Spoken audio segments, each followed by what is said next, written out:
Well, it is time for Pet Perspectives with Dr. Norman and Ada Animal Hospital here on Idaho Today. You know, everything about the holidays is so great, right? From the food to the decorations and the gifts, but what we enjoy about the holidays may not be the best thing for our fuzzy family members. So we're joined right now by Dr. Jenny Norman and Rocco, our mascot, to give us some tips on how we can make sure the holiday season is merry and bright, not only for us, but also for our members that have four legs, right? Yes. Okay, so off the top, we obviously have to talk about one of the biggest items, food. Yes. Yep, we have to talk about the food. So just like, I mean, every holiday, your ham, your turkey, your chocolates, your butter, we bake with so much butter in my family.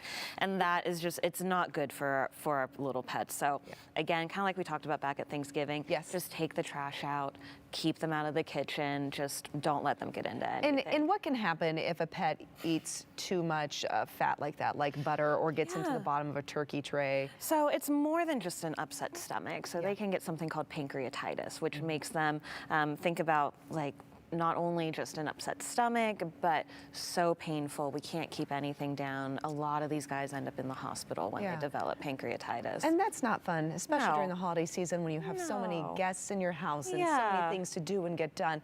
You're going to worry about your pet if this happened any time of year, but that extra stress, we don't even want to add that. No, we don't want to add it at all. You don't want it. Your pet doesn't want it. No.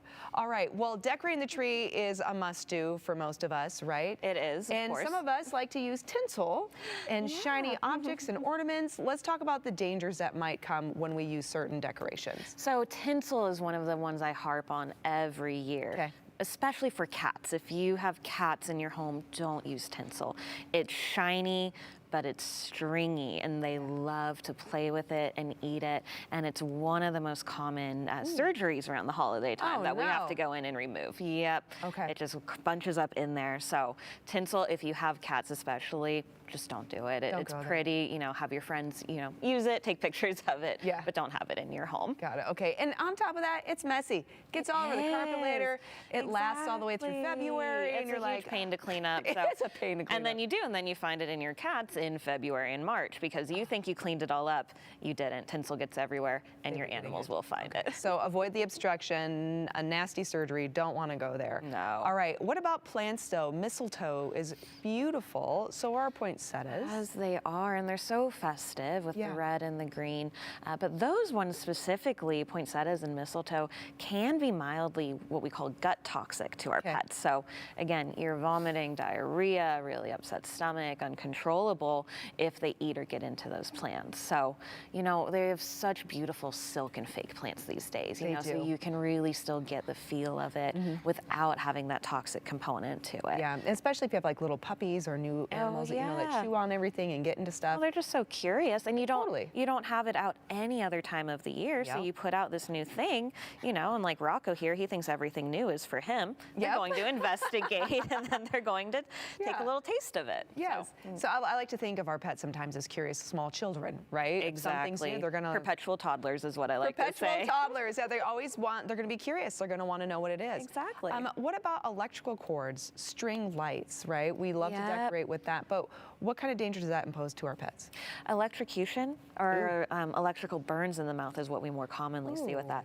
Again, it's one of these things, you don't have it up any other time. They're curious, so they go. Cats are notorious for this too, so they want to chew on it, they want to bite it and explore it, and they get these awful, awful electrical burns in their mouth. Yeah. Okay, well, I think some of us might be familiar with the Christmas Vacation with Chevy Chase. There's a scene, right, where it's a little dramatic. The cat, like, dissipates. Yes. But it is in truth in the fact that cats do find lights. They do find lights, and they love to get into it. So your cat won't dissipate, but you will be in the ER on holiday weekend. Which is just as unpleasant. All right, and then really quick, candles, open flames. We know the dangers of having that in the home anyway, but when you have an animal, it gets even more dangerous. When you have an animal, it gets more dangerous. And again, you have all the Christmas decorations. They're curious. They're running around looking at the tree, looking at the lights.